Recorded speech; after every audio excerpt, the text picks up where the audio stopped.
Meeting চলেছে প্রায় 6টা থেকে 12:15, মানে 6টা থেকে প্রসেস শেষ হতে এখন ঘড়িতে কটা বাজে?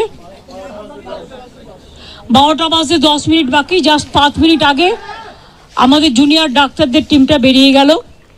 ওনাদের পক্ষ থেকে 42 জন সাইন করেছেন। এখানে আপনারা দেখতে পাচ্ছেন মনোজ পন্ত আমাদের পক্ষ থেকে chief secretary, government of West বেঙ্গলের পক্ষ থেকে মিনিটসে সই করেছেন এবং ডাক্তারদের পক্ষ থেকে, জুনিয়র ডাক্তারদের পক্ষ থেকে 42 জনের প্রত্যেকেই তারা তাদের সিগনেচার করেছেন। এবং ওদের যে 5টা ডিমান্ড ছিল তার মধ্যে ফার্স্ট ডিমান্ড তো ইনভেস্টিগেশন সিবিআই, ওটা তো অলরেডি সিবিআই করছে এবং সুপ্রিম কোর্ট মনিটরিং করছে, ওটা নিয়ে তো আমাদের হাতে নেই। প্লাস ওদের 4টে ডিমান্ড ছিল। 4টে ডিমান্ডের মধ্যে যেটা ছিল যে মেল ওরা আমাদের করেছে, একটা হচ্ছে 3টে নাম দিয়েছিল ফ্রম হেলথ ডিপার্টমেন্ট, একটা ডিএমই, একটা ডিএইচএস আর একটা হেলথের প্রিন্সিপাল সেক্রেটারি। আমরা ওদের বোঝালাম যে একসাথে যদি পুরো ঘরটা খালি করে দেওয়া যায় তাহলে অ্যাডমিনিস্ট্রেশনটা চলবে কি করে। সুতরাং আমরা ওদের কথা মতো ডিএমএ এবং ডিএইচএসকে সরাবার সিদ্ধান্ত নিয়েছি। আর 4 নম্বর ডিমান্ড যেটা ছিল সিপি বিনীত গোয়েলকে সরিয়ে দেওয়ার জন্য। বিনীত গোয়েল ওদের কাছে নাকি আগেই স্বীকার করেছিল, যেটা ওরা মিটিংয়ে বললেন, যে আমি পদত্যাগ করতে চাই, কারণ আমার মনে হচ্ছে তোমরা যখন আমার প্রতি আস্থা রাখতে পারছো না, তোমাদেরও যেমন পরিবার পরিজন আছে আমারও আছে, এটা ওরা আমাকে মিটিংয়ে বলল। এবং বলার পরে আমরা কথা বলি নিজেদের মধ্যে, সিদ্ধান্ত নিয়েছি আমরা কলকাতা পুলিশ এ বদল আনব এবং নতুন সিপিকে দায়িত্বভার বিনীত দেবেন। যেহেতু ওই দিন সিপি পৌঁছবার আগে নর্থের ডিসি পৌঁছেছিলেন আগে এবং 14 তারিখে ঘটনাটা ঘটেছিল এবং ওরা অভিযোগ করেছিল, যার জন্য নর্থের ডিসিকেও সরিয়ে দেওয়ার সিদ্ধান্ত হয়েছে। এছাড়াও সেফটি, সিকিউরিটি, হসপিটালের ডেভেলপমেন্ট, ইনফ্রাস্ট্রাকচার গুরুত্ব দিয়ে দেখা হবে এবং এক্ষেত্রে টাইম টু টাইম যদি কোনো প্রবলেম অ্যারাইজ করে চিফ সেক্রেটারির আন্ডারে একটি কমিটি বানিয়ে দেওয়া হয়েছে, যেখানে চিফ সেক্রেটারি নিজে দায়িত্ব নিয়ে ওরা যদি কথা বলতে চায়, chief secretary, home secretary, DG CP থাকবেন, তারা তাদের বক্তব্য জানাতেই পারেন। আমি এটা বলি মিটিংটা পজিটিভ হয়েছে বলে আমি মনে করি, ওরাও নিশ্চয়ই মনে করে, তারাই বা সাইন করবে কেন আর আমাদের চিফ সেক্রেটারি বা সাইন করবে কেন। আমি লাস্ট যেটা বলেছি যে তোমাদের কাছে আমার আবেদন থাকবে যে তোমরা, আমি জানি তোমরা বলবে আমরা ফিরে গিয়ে জিবিতে আলোচনা করব, সেটা হতেই পারে। তোমাদের মধ্যে অনেকগুলো গ্রুপ আছে, অনেকগুলো মেডিকেল কলেজ আছে, হসপিটাল আছে, ঠিক আছে, তোমরা ফিরে গিয়ে আলোচনা করো, কিন্তু যেটা এখানে মিনিটসে সাইন করেছি আমরা দুপক্ষ, এরপর তোমরা কাজে যোগদান করো মানুষের স্বার্থে।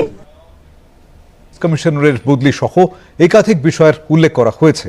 হাসপাতাল ও মেডিকেল কলেজগুলির নিরাপত্তার বিষয়েও খতিয়ে দেখতে মুখ্য সচিবের নেতৃত্বে একটি বিশেষ টাস্ক ফোর্স গঠন করার কথা বলা হয়েছে। এই কমিটিতে থাকবেন স্বরাষ্ট্র সচিব, রাজ্য পুলিশের মহানির্দেশক, কলকাতা পুলিশ কমিশনার ও চিকিৎসকদের প্রতিনিধিরা। হাসপাতালের পরিকাঠামো ও নিরাপত্তার কাজে 100 কোটি টাকা বরাদ্দ করা হয়েছে বলেও এই মিনিটসে উল্লেখ করা হয়েছে। হাসপাতালগুলির নিরাপত্তার বিষয় নিয়েও আগামী দিনে আলোচনা হবে বলেও জানানো হয়েছে সেখানে। তাদের পরিবারের সদস্যরা, তাদের একটাই দাবি, ন্যায় বিচার।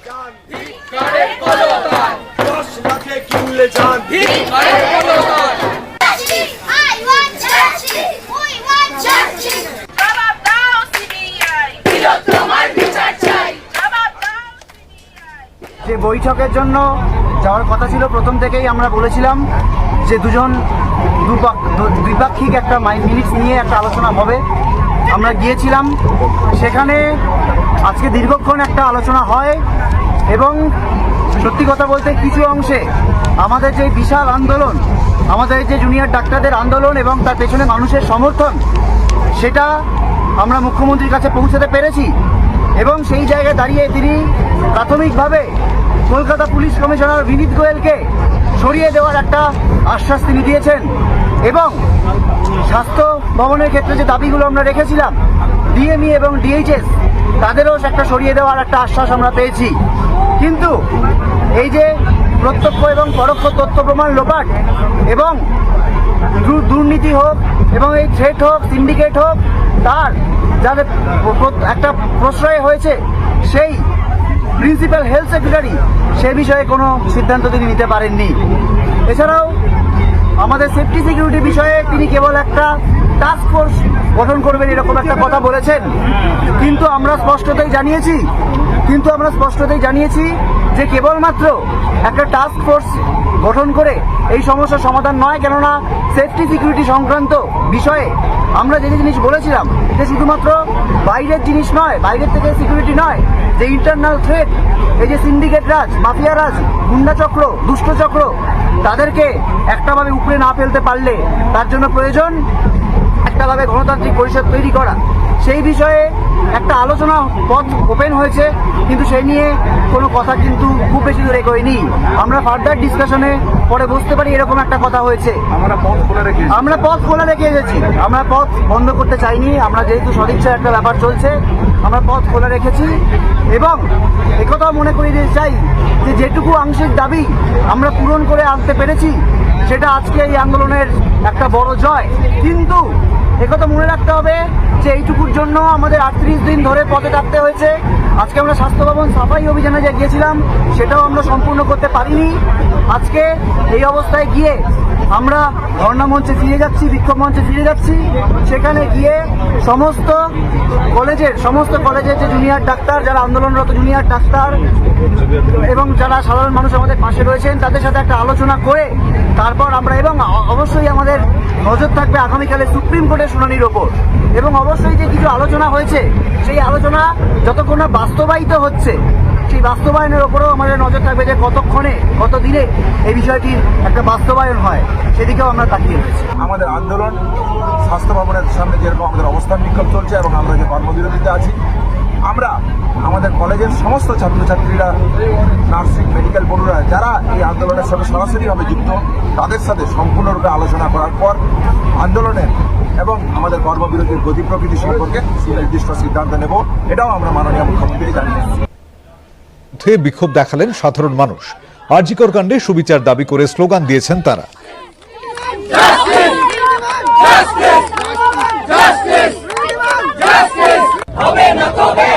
কি বলবেন?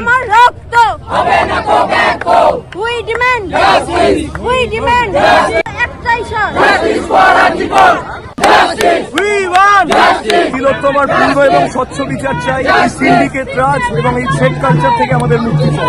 আমরা আর পাচ্ছি না। বাংলার সমস্ত জনগণ, সাধারণ জনগণ, আপামর জনগণ সব জেগে উঠেছে। একজন তিলোত্তমা আমাদের সবার মেরুদণ্ড সোজা করে দিচ্ছে। ফলে আমরা এই আন্দোলন থেকে কিছু সরব না। বাচ্চাগুলো মানে আমার ছেলে মেয়ের মতনই, তারা আমার পাশে এসে দাঁড়িয়ে এরকম কষ্ট করছে, আমাদের সত্যি এটা আমাদেরও কষ্ট দিচ্ছে। দুই পক্ষেরই শুভবুদ্ধির উদয় হোক এবং এই যে স্নায়ু যুদ্ধ চলছে শেষ হোক।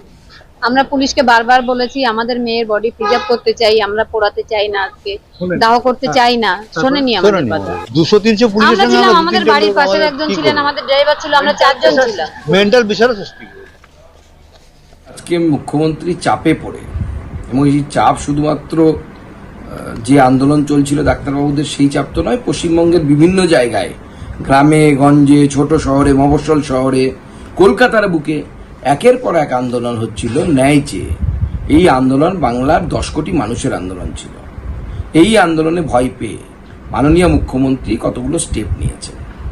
যদিও না যেমন বলে যে না আচালে বিশ্বাস নেই, সেরকম মমতা বন্দ্যোপাধ্যায় সেটা যতক্ষণ না ইমপ্লিমেন্ট করছে ততক্ষণ আমরা বিশ্বাস করছি না। কিন্তু ততগুলো প্রশ্ন থেকে যাচ্ছে যে বিনীত গোয়েল এই টালা থানার ওসি অ্যারেস্ট হওয়ার পর পরিষ্কার বোঝা গেছে যে পুলিশ প্রশাসনের রোল ছিল তথ্য প্রমাণ লোপাট করাতে। তো এই তথ্য প্রমাণ লোপাট করাতে তো কাউকে সরিয়ে দিলে হয় না, তার তো শাস্তি হতে হবে, তাকে শাস্তি দিতে হবে। একসময় বিনীত গোয়েল সাহেব নিজে সিবিআইয়ের উপর ভরসা রেখে বলেছিলেন যে সিবিআই তো তদন্ত করছে, আমাদের মধ্যে থেকে কেউ তথ্য প্রমাণ লোপাট করেছে কিনা, যদি সিবিআই সেরকম প্রমাণ পায় ব্যবস্থা নেবে। তা আজকে বিনীত গোয়েলকে শুধু উনি সরিয়ে দিলেন বাঁচানোর জন্য, এইভাবে বিনীত গোয়েলকে উনি বাঁচাতে পারবেন না। বিনীত গোয়েলকে জেলে যেতে হবে, যদি তার ইনভলভমেন্ট পাওয়া যায়, এবং আমার বিশ্বাস পাওয়া যাবে, তার সাথে সাথে এই যে বিভিন্ন স্বাস্থ্য অধিকর্তাদেরকে সরালেন, বাংলার মানুষের আন্দোলনের জন্য সরালেন, বাংলার মানুষের কাছে বাঙালির কাছে মাননীয় মুখ্যমন্ত্রী হেরে গেলেন। কিন্তু তার সাথে সাথে আমরা জানি যে এটা একটা ঘুণ ধরা ব্যবস্থা, এবং সেই ব্যবস্থাটা তৈরি করেছিলেন হচ্ছে মমতা বন্দ্যোপাধ্যায়। সেজন্য আমাদের দাবি এখনো পুরো পূর্ণ হয়নি। মাননীয় মুখ্যমন্ত্রীর আমরা পদত্যাগ চাই। তিনিও নিজেও বলেছিলেন যে আমি পদত্যাগ করে দেবো যদি জনগণ চায়। আমার মনে হয় জনগণ সেটাই চাইছে, বিজেপির মনে হচ্ছে সেটাই চাইছে জনগণ। তাই ভারতীয় জনতা পার্টির আন্দোলন আগামী দিনে চলবে। মাননীয় মুখ্যমন্ত্রী এদেরকে ওই বলির বকরা করে বেঁচে যাবেন, স্কেপগোট করে বাইপাস করে চলে যাবেন, বেঁচে যাবেন, এটা হতে পারে না। এই 4-5 জন যারা বলির বকরা হচ্ছে তারা নিজেরা সানন্দে বলির বকরা হন, বাংলার মানুষ আর বলির বকরা হতে রাজি নয়। যে পুলিশ এভিডেন্স ডিস্ট্রয় করেছে সেই পুলিশ মন্ত্রীর কাছ থেকে আর কি আশা করি? ওনারা একটা ইন্ডিপেন্ডেন্ট বডি, ওনারা যেটা ঠিক করবেন, উই হ্যাভ নো অবজেকশন। আমাদের মোরাল সাপোর্ট ওদের উপরে আছে। আমি মনে করি দে are educated, they are intelligent এবং they are enough to take any decision. কিন্তু আমাদের যে ডিমান্ড, তার সঙ্গে জুনিয়র ডক্টরদের ডিমান্ডের কোনো মিল নেই। জুনিয়র ডক্টররা হেলথ অ্যাডমিনিস্ট্রেশন ইত্যাদি ইত্যাদি নিয়ে ভাবছেন, স্বাস্থ্য সচিবকে নিয়ে ভাবছেন, ডিএমই কে নিয়ে ভাবছেন, আর আমরা অভয়া, তিলোত্তমা, কাদম্বিনী, ডাক্তার বোনকে নিয়ে ভাবছি, আর তথ্য লোপাট করা, পুলিশের শাস্তি চাইছি। আর এগুলোর জন্য দায়ী মমতা ব্যানার্জি। আমাদের দুটো ডিমান্ড পরিষ্কার, লিডার অফ অপোজিশন বলছি, বিনীত গোয়েলকে অ্যারেস্ট করতে হবে, রিমান্ডে নিতে হবে, আর মমতা ব্যানার্জির পদত্যাগ চাই। টালা থানায় সন্দীপ ঘোষের মামলা নিয়েছে, ওরা প্রেস করে বলেছে, আমার কথাটা ইডির কথা। আরো একটা পিএমএলএ তে ইডি মামলা চালু করেছে, এসআইআর করেছে, যাতে এন্টার হেলথ রেকর্ড সামনে চলে আসে, including Mamata Banerjee, including SP Das. আমি 19 তারিখে সল্লেখ অফিস থেকে কিভাবে রাজীব সিনহা, মহুয়া ব্যানার্জিরা, কিভাবে নারায়ণ নিগমরা মুখ্যমন্ত্রীর নির্দেশে হাজার হাজার কোটি টাকা চুরি করেছেন। এমনকি মহুয়া ব্যানার্জি এমপি ল্যাডের অ্যাম্বুলেন্স কিনতে গেছেন পাঞ্জাবে। আমি সব তথ্য আপনাদের হাতে। হুগলি সহ 6টি জায়গায় তল্লাশি অভিযান চালাচ্ছে ইডি। তৃণমূল কংগ্রেস বিধায়ক ডাক্তার সুদীপ্ত রায়ের কলকাতার সিঁথির মোড়ের ফ্ল্যাট, তার নার্সিংহোম এবং শ্রীরামপুরের বাড়িতে তল্লাশি চালানো হচ্ছে। এছাড়াও বালিগঞ্জ, হাওড়ায় অভিযান চালাচ্ছে ইডি। চূড়ান্ত নেতৃত্বাধীন বেঞ্চে কি হয় সেদিকে সারা দেশের নজর রয়েছে। আজ সিবিআই এর নতুন করে স্ট্যাটাস রিপোর্ট জমা দেওয়ার কথা। আগের শুনানিতে সুপ্রিম কোর্ট জুনিয়র ডাক্তারদের যথাযথ নিরাপত্তার ব্যবস্থা করতে রাজ্য সরকারকে নির্দেশ দিয়েছিল। সেই সঙ্গে চিকিৎসকদেরও কর্মবিরতি প্রত্যাহার করে কাজে যোগ দিতে বলেছিল শীর্ষ আদালত। শীর্ষ আদালতের রায়ের দিকে তাকিয়ে গোটা দেশ। দিন ধরে চলবে সেবা পক্ষ। বিজেপির পক্ষ থেকে দেশ জুড়ে নানা সেবামূলক কর্মসূচির আয়োজন করা হয়েছে। সেবা পক্ষ চলাকালীন বিভিন্ন জায়গায় রক্তদান শিবির, স্বচ্ছতা অভিযান, স্বাস্থ্য শিবিরের আয়োজন করা হচ্ছে। আগামীকাল থেকে 24শে সেপ্টেম্বর পর্যন্ত বিভিন্ন শিক্ষা প্রতিষ্ঠান ও হাসপাতাল চত্বরেও চলবে স্বচ্ছতা অভিযান। এর পাশাপাশি আরও একাধিক সেবামূলক কর্মসূচির আয়োজন করা হয়েছে। 1800 কোটির বেশি টাকার বিভিন্ন প্রকল্পের উদ্বোধন ও শিলান্যাস করবেন তিনি। প্রধানমন্ত্রী আবাস যোজনায় উপভোক্তাদের সঙ্গে আলাপচারিতাও করবেন প্রধানমন্ত্রী নরেন্দ্র মোদী। এর পাশাপাশি ওড়িশা সরকারের উন্নয়নমূলক প্রকল্প সুভদ্রার আনুষ্ঠানিক সূচনা করবেন তিনি। সম্মেলনে পুনর্নবীকরণযোগ্য শক্তির উৎপাদন ও স্থাপনা নিয়ে ভারতের অগ্রগতি তুলে ধরা হয়েছে। 140টি দেশের প্রায় 25,000 বিদেশি অতিথি এতে অংশগ্রহণ করেছেন। প্রধানমন্ত্রী বলেন, দেশের 140 কোটি মানুষ স্বপ্ন পূরণের আশা নিয়ে বিজেপি সরকারকে তৃতীয়বারের জন্য নির্বাচিত করেছে। सूर्य की अपार शक्ति को प्रेरणा बना भारत आज अक्षय ऊर्जा के क्षेत्र में एक वैश्विक बदलाव की नींव रख रहा है।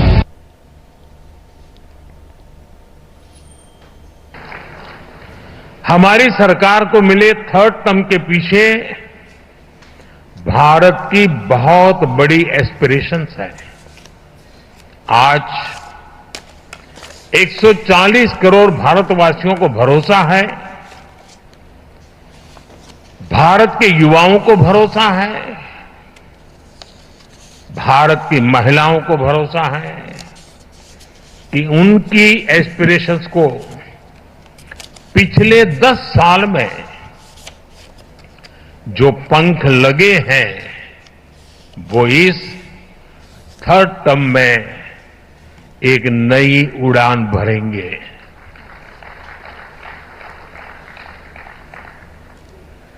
देश के गरीब, दलित, पीड़ित, शोषित, वंचित को भरोसा है कि हमारा थर्ड टर्म उसके गरिमापूर्ण जीवन जीने की गारंटी बनेगा। 140 करोड़ भारतीय भारत को तेजी से टॉप 3 इकोनॉमी में पहुंचाने का संकल्प लेकर काम कर रहे हैं। इसलिए आज का ये इवेंट आइसोलेटेड इवेंट नहीं है, एक बड़े विजन, एक बड़े मिशन का हिस्सा है। 100 दिनों में भारत में 12 नए इंडस्ट्रियल सिटीज बनाने का फैसला किया गया है। बीते 100 दिनों में 8 high speed road corridor projects approve किए गए हैं। बीते 100 दिनों में 15 से ज्यादा नई made in India semi high speed Vande Bharat train launch की गई है। हमने रिसर्च को प्रमोट करने के लिए भी 1 ट्रिलियन रुपीस का रिसर्च फंड बनाया है। हमने इलेक्ट्रिक मोबिलिटी को बढ़ावा देने के लिए भी अनेक इनिशिएटिव्स अनाउंस किए हैं। हमारा लक्ष्य हाई परफॉर्मेंस बायो मैन्युफैक्चरिंग को बढ़ावा देने का है और ये भविष्य इसी से जुड़ा रहने वाला है। इसके लिए बायो E3 पॉलिसी को भी मंजूरी दी गई है।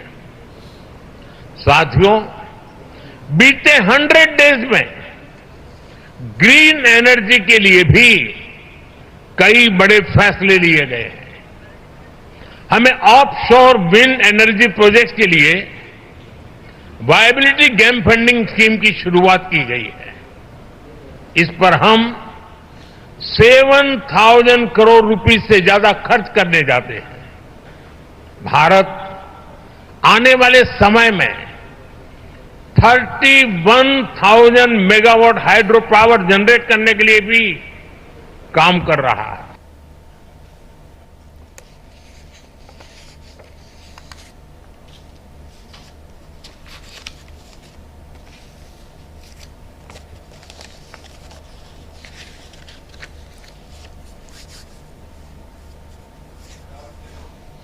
প্রথম এই বন্দে ভারত মেট্রো আহমেদাবাদ ভুজ রুটে চলবে।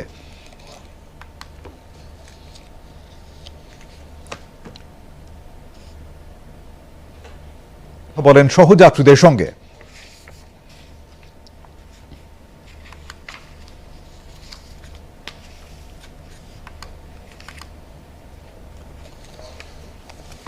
বিভিন্ন প্রতিষ্ঠান কলকারখানায় চলছে যন্ত্রের দেবতার আরাধনার প্রস্তুতি। কোথাও কোথাও শুরু হয়ে গিয়েছে পুজো পাঠ।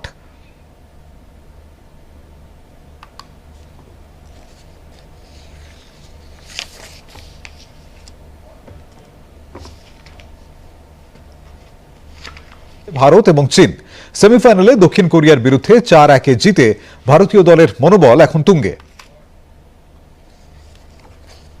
বিপর্যস্ত দক্ষিণবঙ্গের বিভিন্ন জেলা শুক্রবার থেকে টানা দুর্যোগ চলছে দক্ষিণ 24 পরগনায়। এরই মধ্যে বঙ্গোপসাগরে ইলিশ ধরতে যাওয়া 3টি মৎস্যজীবী ট্রলার সহ 46 জন মৎস্যজীবীর সঙ্গে যোগাযোগ করা যাচ্ছে না। কাকদ্বীপ ও ডায়মন্ড হারবার থেকে এই ট্রলারগুলি গভীর সমুদ্রে পাড়ি দিয়েছিল। সমুদ্র উত্তাল থাকায় খাঁড়িতে আশ্রয় নেয় ট্রলারগুলি। উপকূলরক্ষী বাহিনী গভীর সমুদ্রে তল্লাশি শুরু করেছে। উপকূলে শক্ত কাছি দিয়ে বেঁধে রাখুন। সেই সঙ্গে নদীর সাইডে যিনাদের কাঁচা বাড়ি আছে আপনাদের উদ্দেশ্যে বলা হচ্ছে আইএমডি থেকে এবং মৎস্য দপ্তর থেকে একটা নিষেধাজ্ঞাও দিয়েছিল যে 12 তারিখ থেকে 15 তারিখ পর্যন্ত কোনো যেন সমুদ্রে মাছ ধরতে না যায়। তো সেই মতো আমাদের ট্রলারগুলোর কাছে ওইসব বার্তা পৌঁছে যায়। তো আমাদের প্রায় সমস্ত ট্রলার উঠে আসছিল। তার মধ্যে কাকদ্বীপের নীলকণ্ঠ ট্রলার 16 জন ফিশারম্যান এবং ডায়মন্ড হারবারের শ্রীহরি এবং মারিয়া, এই দুটো ট্রলার মিলিয়ে প্রায় 30 জন এবং এদিকে 16 জন, মোট 46 জন ফিশারম্যান সহ ট্রলার এখনো পর্যন্ত নিখোঁজ। তাদের সঙ্গে কোনো রকম যোগাযোগ করা যাচ্ছে না। তো আমরা অলরেডি আমাদের যে ফিশারি ডিপার্টমেন্ট আছে তাদেরকে আমরা চিঠি করে জানাই যে এগুলো মিসিং আছে। তো ফিশারি ডিপার্টমেন্ট অলরেডি গতকালই কোস্টগার্ড হলদিয়াকে জানিয়েছে যে এই ট্রলারগুলো এবং লোকগুলোকে উদ্ধার করে আনার জন্য। তো আজকে সকাল পর্যন্ত যা কথা হয়েছে যে কোস্টগার্ড তারা মুভমেন্ট করেছে, কোস্টগার্ড অলরেডি ওই ট্রলারের নাকি কাছাকাছি চলে গেছে। বন্যা পরিস্থিতির সৃষ্টি হয়েছে। ঘাটালের বন্দর এলাকাতে রূপনারায়ণ নদের জল বেড়েছে। অন্যদিকে ঘাটালের ঝুমি, শিলাবতী এবং কংসাবতী এই 3টি নদীর জলস্তর ক্রমশ বাড়ছে। বহু এলাকাতে বন্যা পরিস্থিতির সৃষ্টি হয়েছে। ঘাটালের শিলাবতী নদীর জল বাঁকাতে বিপদসীমার উপর দিয়ে বইছে। তবে রূপনারায়ণ নদের জল রানীচক ও বন্দর এলাকাতে বিপদসীমার নিচে রয়েছে বলে মহকুমা শাসক সুমন বিশ্বাস জানিয়েছেন। মানে মনে হয় ঘন্টায় প্রচুর জল করা যাবে না, হাঁটুর নিচে জল এখন হাঁটুর উপরে উঠে। শিমলাপাল লক্ষ্মীসাগর সংলগ্ন ভেলাইডিহা ও তালডাংরার হাড়মাসার ইটাপোড়া সেতুর উপর দিয়ে জল বইছে। টানা বৃষ্টির জেরে কতুলপুরের শিহর পঞ্চায়েতের কোঙ্গারপুর গ্রামে মাটির দেওয়াল চাপা পড়ে মৃত্যু হয়েছে এক প্রৌঢ়ার। আহত হয়েছে এক শিশু এবং একজন গর্ভবতী মহিলা সহ 5 জন।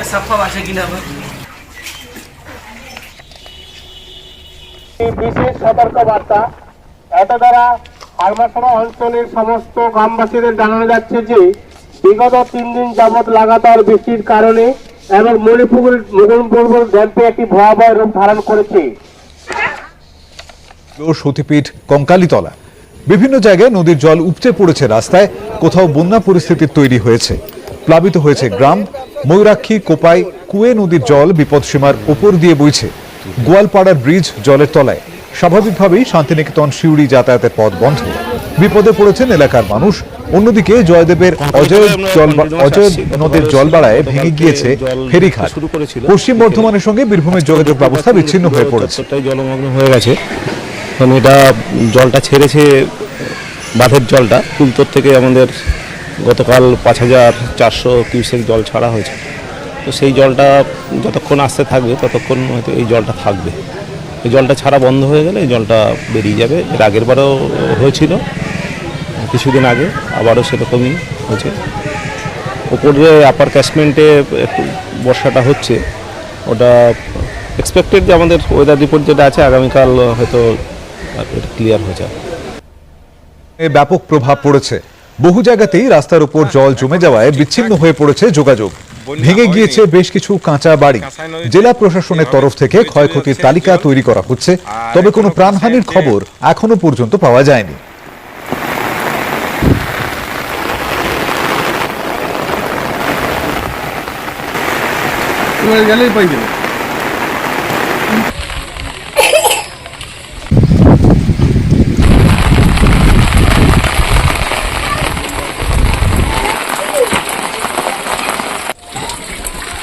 গরম ভরা আছে। 3 দিন টানা বৃষ্টির জেরে এই খুব দরিদ্র পরিবার তার ঘর ভেঙে যায়। আমি শুনতে পেরে সঙ্গে সঙ্গে এসেছি। তারাকে আমি আমার পার্টি অফিসে গিয়ে তারাকে রোহার একটা ব্যবস্থা করে দিয়েছি।